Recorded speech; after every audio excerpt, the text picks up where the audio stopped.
But yet we're finding that state and federal policymakers are ignoring the $1,730,000,000 plus of national student debt, and that 1/4, 1/3, 1/6 of the American people, 47 million, about that number, 900,000, are indebted to student debt.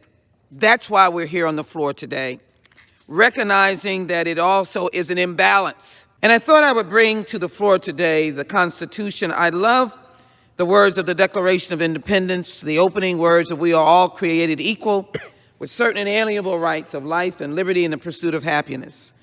Does that mean the students that are right now struggling to make ends meet?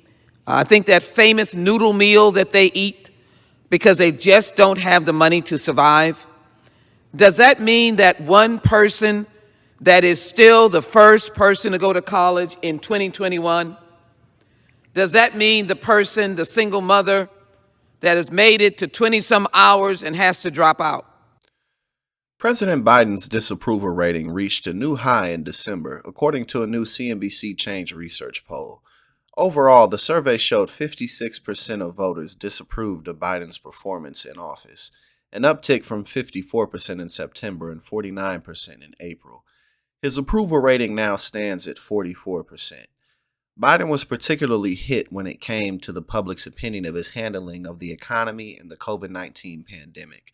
Specifically, the poll indicated that 60% of respondents disapproved of Biden's handling of the economy and 55% disapproved of his pandemic response. For the economy, 72% said they disapprove of Biden's management of the price of everyday goods, and 66% said they did not approve of the president's efforts to help their wallets. So as the Republican Party's lost its slight advantage in generic ballot polling, going from an 8-point lead to 37% of the Democrats, now 39%. The biggest issue that the Biden administration faces is the growing surge in coronavirus cases. And the about face and what he campaigned on the federal government's role would be in combating the surge in coronavirus cases. On the campaign trail, Biden said that the federal government would play a large role in basically eliminating the surge and completely stabilizing the virus. However, with the recent surge in Omicron cases, last week he actually said that the states should take the lead on this, which is an about face, which gives the Republican Party a lot of ammunition and a lot of messaging power against the Democratic leadership in the administration.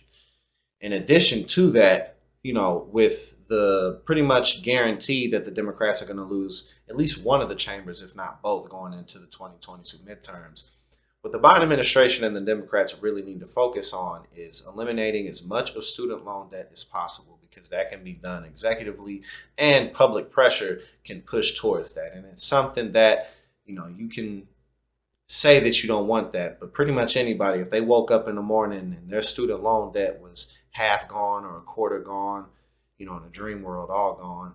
But if it was any type of gone, they wouldn't complain about it. I guarantee you that. The growing popularity and legalization of marijuana is something that the Democrats could do potentially before they lose both chambers, the House and the Senate, as well as continuing to advance criminal justice reform.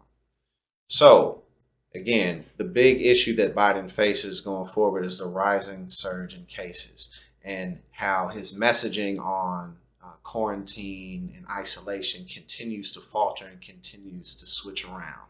That, along with inflation, along with just kind of the general stagnation in the economy, that's going to be the Republicans' biggest ammunition against him going forward. So again, Biden's biggest weapon against that is doing something about student loan debt, because it's something that would be ragingly popular across the board, and it's something that he could do executively. So we'll keep you up to date as things unfold.